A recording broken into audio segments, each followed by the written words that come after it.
As pessoas não podem entrar em pânico achando que quando a gente fala que o vírus ele tá aqui para ficar, isso quer dizer que a gente vai ter que encontrar estratégias de conviver com ele, estratégias de vigilância epidemiológica. Ele vai estar por aí. A gente não vai conseguir impedir completamente que ele circule até ter uma boa campanha de vacinação, como a gente fez para outras doenças infecciosas.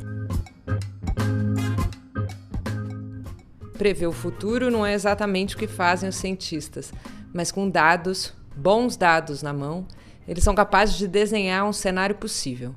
E é sobre isso que eu vou conversar hoje com a bióloga Natália Pasternak, que você acabou de ouvir. A gente vai falar sobre a pandemia do novo coronavírus, a vacina e o abre e fecha das cidades nesses tempos. Esta semana na Gama o tema é futuro, porque se tem uma coisa que a gente quer saber é o que será do amanhã. Eu sou Luara Calvianic e este é o podcast da semana.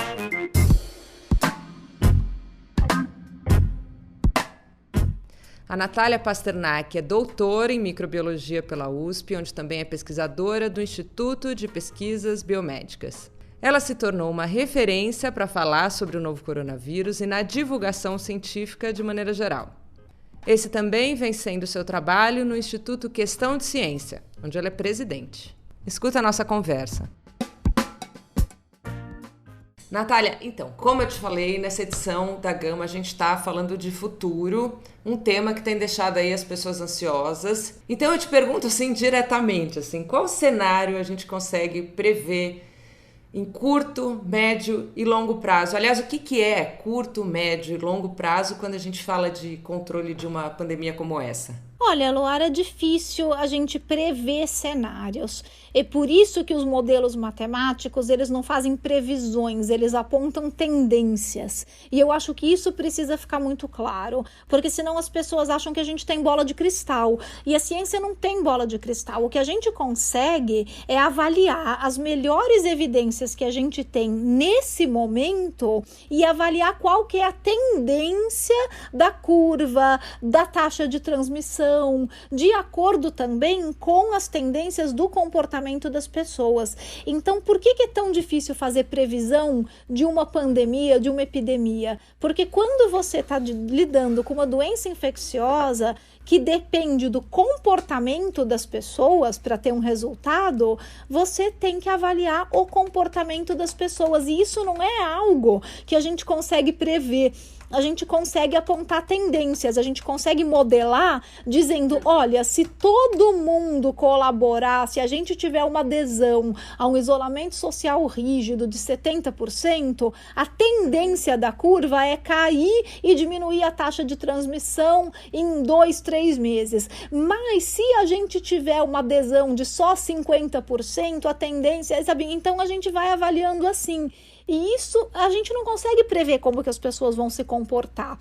Então, mesmo essa sua pergunta, sabe, uma avaliação de curto, longo curto, médio e longo prazo, a gente não consegue fazer porque a gente tem que avaliar como que as pessoas vão se comportar e a evidência científica, ela não está consistente o suficiente para que a gente possa fazer previsões. A gente ainda não sabe, por exemplo, se quem já pegou está imune para o resto da vida, por um ano, por alguns meses, está mesmo imune, não vai pegar de novo. Então, tudo isso precisa ser avaliado com mais rigidez para que a gente possa modelar melhor. E mesmo assim, a gente vai estar modelando, a gente não consegue fazer previsões, a gente não consegue bater datas. Ótimo. Então, aí dentro dessa possibilidade, né? Então, a gente vive ali um momento de reabertura. Então, a gente consegue projetar um cenário possível a partir desse movimento? Por quanto tempo que a gente vai viver dessa maneira, esse abre e fecha? Eu acho que a gente consegue fazer alguns exercícios. Tá. Então, o que a gente sabe já? Que fazer uma quarentena meia boca prolongada só traz frustração e angústia, que é o que a gente fez até agora. Então, esse abre e fecha, ele pode se prolongar até que o número de suscetíveis diminua tanto que a doença pare de circular. As pandemias, elas se resolvem sozinhas, mesmo que a gente não faça nada. O problema é o tempo que isso demora e a quantidade de gente que morre. Mas que vai resolver, vai. Porque tudo se resume ao número de suscetíveis. O vírus precisa encontrar pessoas suscetíveis. Se ele não encontrar, seja pelo motivo de que todo mundo morreu, seja pelo motivo de que todo mundo se recuperou da doença, já teve, se recuperou, então ele não consegue mais encontrar ninguém suscetível, seja pelo motivo de que a gente escondeu todos os suscetíveis e o vírus não acha, se ele não achar, a doença para de circular. Então o problema é justamente a estratégia que a gente vai fazer para o vírus não encontrar os suscetíveis. Se a gente não fizer nada, uma hora isso vai acontecer, mas isso pode demorar e muita gente pode morrer de forma desnecessária porque a gente optou por não fazer nada. Agora, que vai resolver, vai. Então isso precisa ficar claro. Não que isso seja uma estratégia adequada, né? Acho que isso também precisa ficar muito claro. Mas não é que a gente vai ter uma epidemia para sempre. Em algum momento o número de suscetíveis vai cair, o vírus vai deixar de circular e daí ele vai ter surtos isolados quando ele encontrar mais suscetíveis. O surto vai se tornar endêmico, pode se tornar sazonal, mas ele deixa de ser epidêmico. Mas ele sempre vai estar por aí, então isso é uma coisa que eu acho que isso a gente vai ter que conviver com ele por muito tempo. Enquanto a gente não tiver maneiras de realmente diminuir a taxa de transmissão e diminuir o número de suscetíveis de uma maneira que a doença pare de circular, ele vai estar por aí. E para isso acontecer, a gente precisa de vacina. A única maneira da gente realmente controlar, fazer que o vírus pare de circular é com vacina. Então, até a gente ter campanhas de vacinação robustas, com vacinas eficazes, para vacinar toda a população, a gente vai ter que conviver com o vírus. Conviver com o vírus não quer dizer que a gente vai conviver com ele na sua forma epidêmica o tempo todo. Então isso é importante frisar, porque senão as pessoas começam a entrar em pânico e falar assim, mas então a gente vai ter que conviver com o vírus pelos próximos 5 anos, eu não aguento 5 anos disso. Não, ninguém aguenta e não vai ser 5 anos de quarentena. Quer dizer só que o vírus vai estar por aí. O vírus da gripe também não está por aí, a gente convive com ele há bastante tempo, ele é um vírus perigoso, ele é um vírus que mata, ele é um vírus que causa bastante doença, a gente convive com ele mesmo com vacina, porque infelizmente a gente nunca conseguiu vacinas extremamente eficazes para influenza. O vírus influenza é um vírus bastante complicado para se conseguir vacina, ele tem uma taxa de mutação muito alta e uma taxa de recombinação muito alta também. Mas a gente convive com ele, não convive? A gente não fica em quarentena, não fica usando máscara, não fica em isolamento social. Então isso é importante. As pessoas não podem entrar em pânico achando que quando a gente fala que o vírus ele tá aqui para ficar, isso quer dizer que a gente vai ter que encontrar estratégias de conviver com ele, estratégias de vigilância epidemiológica, para quando ele aparecer por aí, a gente evitar que ele se torne um surto, que ele se torne epidêmico de novo. Então é isso que a gente vai ter que fazer. Ele vai estar por aí. A gente não vai conseguir impedir completamente que ele circule até ter uma boa campanha de vacinação, como a gente fez para outras doenças infecciosas, como, por exemplo, sarampo, uma doença que quase parou de circular nas Américas e na Europa, até, infelizmente, chegar um movimento anti-vacinas e algumas pessoas começarem a ter medo de se vacinar. Pólio foi uma doença que a gente quase erradicou do mundo, também com boas campanhas de vacinação, porque a gente tem boas vacinas, mas que também, infelizmente, por causa de alguns movimentos de hesitação e resistência a vacinas, a gente não conseguiu. Então, dá para fazer com a Covid-19, se a gente tiver boas vacinas, a gente vai conseguir fazer, mas isso demora um tempo, demora alguns anos para você conseguir realmente vacinar toda a população. Não quer dizer que a gente vai ficar em quarentena todos esses anos. Então a gente vai ficar em quarentena quantos anos, hein, Natália?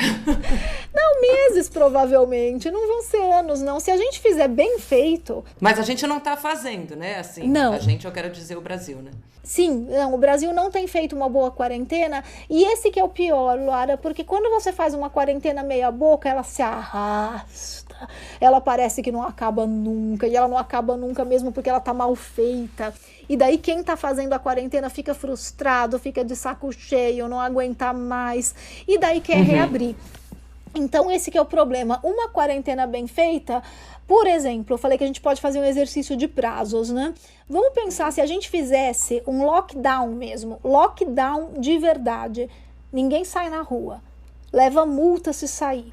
Só pode sair para comprar comida. E mesmo para comprar comida, você tem que sair em horários reservados com senha. Tipo, pior cenário possível, horrível. Ninguém quer passar por isso. Mas se a gente fizer isso, em, 6 a 8 semanas a gente diminui a taxa de transmissão e pode fazer uma reabertura com segurança. Você acha que a gente vai fazer isso no Brasil? Nem ferrando. Não vai. Não vai porque o brasileiro não aguenta mais, porque a gente não tem diretrizes nacionais claras, porque a gente não tem uma liderança clara para conseguir conversar com a população para fazer isso. A gente não tem nem ministro da saúde. Assim, eu duvido que isso seja feito, mas nos países onde isso foi feito, a gente está vendo eles fazerem a reabertura com segurança. Alemanha, Coreia do Sul, Nova Zelândia, eles reabriram com segurança. A Alemanha está com vida normal. Normal. Não é vida de isolamento social, de vai e vem, de abre e fecha. Vida normal, bares abertos, restaurantes abertos, vida social, mas com muita, muita vigilância epidemiológica. E isso também é necessário, né? Esses países que fizeram a reabertura e fizeram com segurança, eles estão de olho. Se aparecerem novos casos, e vão aparecer novos casos, porque como a gente falou, o vírus não foi a lugar nenhum, ele continua por aí. A gente só está controlando a intensidade da taxa de transmissão. E o número de suscetíveis também diminuiu. Mas o vírus está aí. Se ele achar um suscetível, ele infecta. O que a gente precisa fazer? Localizar essas infecções, isolar, rastrear contatos, impedir que esses novos casos se tornem novos surtos. É isso que esses países estão fazendo. E essa conscientização e essa estratégia no Brasil, infelizmente, não foi implementada, ela não existe. Ela não existe e ela não parece que será implementada daqui para frente. Então tem uma aposta muito grande na vacina, né?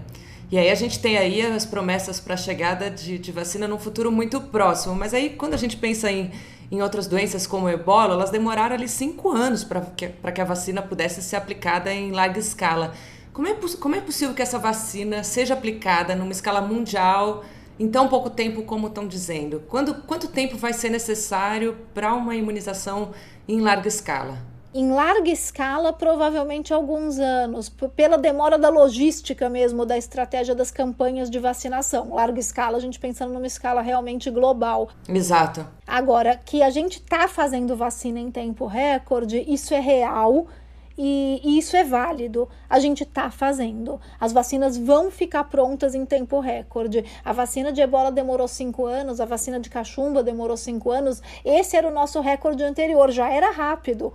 A gente olhava para essas vacinas e falava, nossa, gente, a gente fez uma vacina em 5 anos, né? Porque é rápido, claro. Sabe? Geralmente demora muito mais do que isso. Agora, a gente também nunca teve tanto investimento para fazer vacina. A gente nunca teve tantos grupos trabalhando em colaboração no mundo inteiro ao mesmo tempo para fazer vacina. É uma situação única. Não foi o que aconteceu para a vacina de cachumba, para a vacina de ebola. Tinha menos investimento, tinha menos gente trabalhando, tinha menos técnicas disponíveis. Então, o que a gente está fazendo hoje é tempo recorde, mas a gente também está fazendo em condições especiais de colaboração internacional, de financiamento que vem da filantropia, da iniciativa privada, de empresas que estão trabalhando no risco para produzir as doses de vacina, mesmo sem saber se vão funcionar ou não. Então, é uma situação única, porque a gente tem um problema global que precisa ser resolvido. Então, a gente vai ter vacina em tempo recorde. Agora, mesmo esse tempo recorde, para a ansiedade das pessoas, ele é longo, porque as pessoas querem a vacina daqui a 2, 3 meses. E isso não vai acontecer. A gente tem vacinas que estão entrando na fase 3 agora e elas precisam ser acompanhadas nessa fase 3 por pelo menos alguns meses, pelo menos uns 6 meses, e isso já é pouco, para a gente ter uma indicação se elas funcionam ou não. O ideal seria que elas fossem acompanhadas por pelo menos 1 ano, mas claro que dado a pressa, se elas tiverem respostas muito robustas aí no final do ano, depois de 6 meses, provavelmente elas vão ser aprovadas para fabricação. Agora, aprovadas para fabricação é diferente de fabricadas em larga escala e aplicadas em todo mundo. Então, uma vez aprovadas, a gente começa a escalar a produção e a gente precisa pensar em problemas de logística que precisam começar a ser pensados desde agora. Porque a gente precisa de vidro para envasar todas essas vacinas. A gente precisa de seringa, se elas forem todas injetáveis. Então, tudo isso precisa começar a ser planejado agora, se a gente quiser, a partir do início do ano que vem, começar a fazer as campanhas de vacinação. E quando essa campanha de vacinação a gente vai poder vê-la aqui? Provavelmente no primeiro semestre do ano que vem. Eu acho, mas lembrando que a gente vai começar com alguns milhões de doses que já vão estar prontas no final do ano, porque as empresas estão operando no risco e já estão produzindo. E a gente vai começar com grupos. Então, a gente vai priorizar, provavelmente, profissionais de saúde, idosos, pessoas com comorbidades, o cidadão comum, o jovem de 18 a 55 anos, cidadão comum, sem comorbidade, sem nenhum problema de saúde, esse cara é o último da fila para receber a vacina e tem que ser, porque os outros têm prioridade. Então, quando a gente pensa, pô, mas quando é que chega em mim? Quando é que eu vou no posto de saúde receber a vacina? Cara, vai demorar. Duvido que antes da metade do ano que vem, e isso se tudo correr perfeitamente bem, o que também não costuma acontecer em ciência. A gente está trabalhando num mundo muito ideal. Se tudo correr muito bem, talvez a vacina chegue aí no seu braço no meio do ano que vem no posto de saúde. Mas, ó, esse é o melhor dos mundos, tá? E aí eu venho aqui polemizar, perguntando que a gente sabe que no futuro, quando a vacina chegar, o vírus vai ter sofrido mutação, né? O vírus é diferente em determinadas regiões, me corrija se eu estiver errada. Aí eu pergunto, o mesmo anticorpo que tem na vacina, ele vai servir para esses vírus de cepas diferentes? O que deve ter nessa vacina para que ela seja aplicada a vários vírus diferentes? Olha, Luara, na verdade, esse não é um vírus que tem uma taxa de mutação tão alta, não, viu? Que bom! Não é como H1N1? Não é como influenza de jeito nenhum. Influenza é horrível, e o influenza realmente ele tem uma taxa de mutação alta, ele tem uma taxa de recombinação alta, ele é super, ele é bem difícil de trabalhar para isso, por isso que a gente tem que fazer vacinas diferentes todo ano para gripe. Mas o coronavírus não, ele tem uma taxa de mutação bem mais baixa, e as mutações que a gente viu até agora, nenhuma delas foi estrutural, então nenhuma delas foi em estruturas que comprometeriam vacinas ou medicamentos. Então não tem uma variação tão grande nas mutações que seja uma variação estrutural, que mude tanto a carinha do vírus, a estrutura dele, a ponto do anticorpo não reconhecer. Então a variação não é tão grande assim. Não, existe a variação, então existem mutações, a gente consegue reconhecer variações do vírus, mas essas variações não são estruturais de uma forma tão significativa a ponto de impedir o reconhecimento por um anticorpo e daí invalidar uma vacina. Por enquanto, a gente não viu nada que indique que isso vai ser um problema. E, Natália, economicamente, a gente tem aí a previsão de um futuro muito ruim. E do ponto de vista da ciência, o que essa experiência pode resultar no futuro? A gente vai ter algum ganho, algum aprendizado que vale a ressaltar depois de ter vivido isso? Nossa, aprendizados em ciência serão inúmeros, porque o que a gente está aprendendo com esse vírus em termos de resposta imune, produção de anticorpos, resposta celular, e mesmo para a fabricação de medicamentos. Então a gente agora realmente percebe que a gente precisa desenvolver antivirais genéricos que sirvam para vários tipos de vírus, para que a gente nunca mais fique numa posição tão vulnerável como a gente está hoje.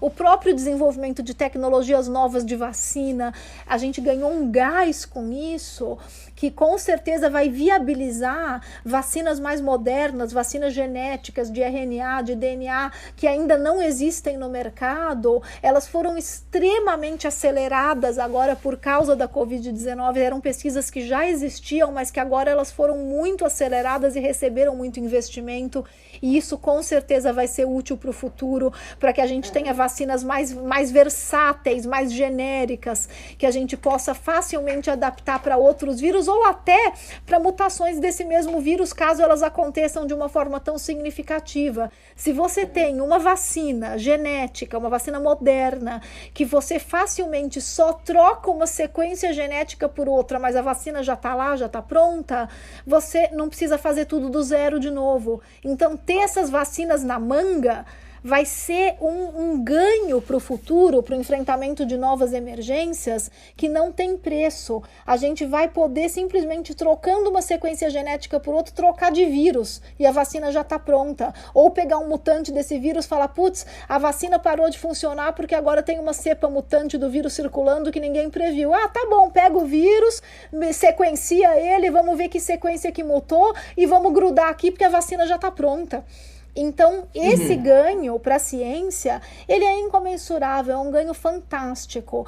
E eu acho que tem um ganho secundário também de valorização da ciência, porque eu acho que nunca ficou tão óbvio para a população como a ciência, não é que ela é importante, ela é essencial.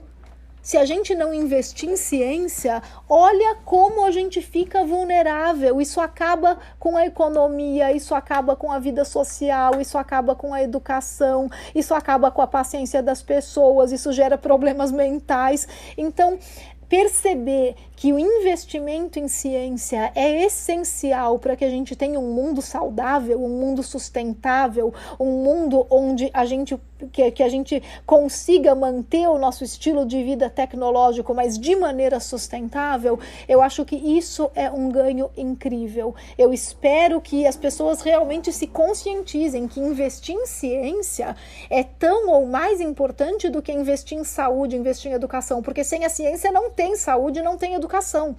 Então, acho que a ciência ganha outro patamar no pós-pandemia. Falando em pandemias, assim, a gente inaugura uma era de pandemias como parte do nosso cotidiano, a gente vai ter outra dessa magnitude. Eu tô falando de tamanho aqui, né? É difícil prever, mas é provável. Se a gente continuar explorando o planeta de forma predatória, não sustentável, a gente vai provavelmente esbarrar em mais reservatórios animais que podem ser reservatórios de outros vírus, de outros parasitas, ou seja, doenças emergentes podem aparecer à medida que a gente vai se espalhando pelo planeta e entrando em contato com espécies que podem ser reservatórios. Se a gente continuar esquentando o planeta do jeito que a gente está esquentando, a gente também torna esse ambiente mais favorável para a proliferação de vetores de vírus, como mosquitos, por exemplo, que gostam desse calorzinho e que podem aumentar em número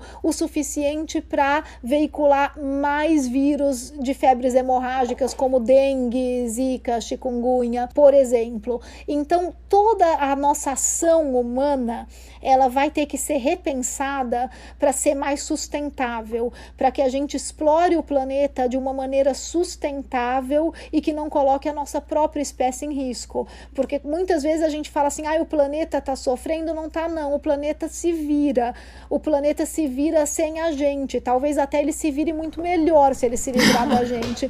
Então, o problema não é o planeta, o problema somos nós. Se a gente quer preservar a nossa própria espécie, a gente precisa aprender a conviver com o planeta de uma forma sustentável, e isso a gente não tem feito. Então, esse também pode ser um ganho aí pós-pandemia. Quem sabe com esse susto, a gente aprende que as nossas ações têm consequências e que muitas dessas consequências podem ser doenças emergentes.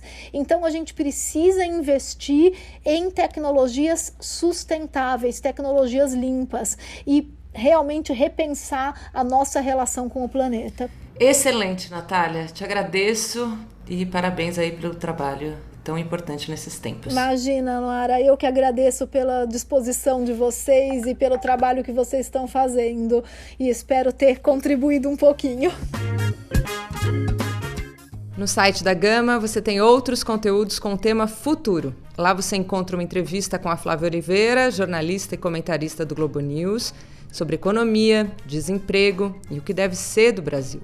Uma matéria sobre o mercado de trabalho para os mais jovens daqui a uns anos e as previsões de um climatologista, um físico, um escritor de ficção científica, uma futurista.